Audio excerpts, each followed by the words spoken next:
Dende que abriu as súas portas o venres a media tarde, o mercado medieval instalado na Vila Noiesa, con preto de 100 postos repartidos por todo o casco histórico, foi un fervedoiro de xente.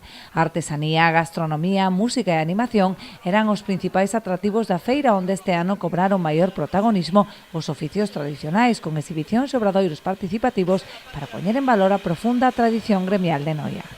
A cantidade de postos, o ambiente, creo que o mellor está por vir agora pola tarde, non? A min o que máis me gusta son os postos de artesanía, que vamos agora para ir velos, e tamén pola tarde, non, a xuntanza cos amigos. Pois podes ver, esta é a zona das comidas, onde tes crepes, onde tes empanadas, bizcoitos, e despois tes a zona máis para arriba artesanal, de queixos, o sea, hoxe a aldea, hoxe e mañán, a aldea é un espectáculo. Tamén os torneos de cabaleiros centraron boa parte da atención do público, atraídos por estes espectáculos que recrean as xestas medievais.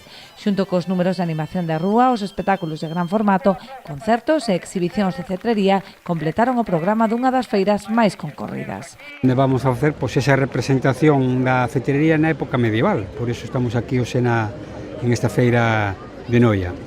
Vamos a voar algunhas aves das que se voaban antiguamente na época medieval. Antes era un arte ancestral, ¿no? que solamente os condes e os altos cargos se dedicaban a isto, ¿no? A facer cacerías co cetrería, e vamos a facer esa representación con varios tipos de aves.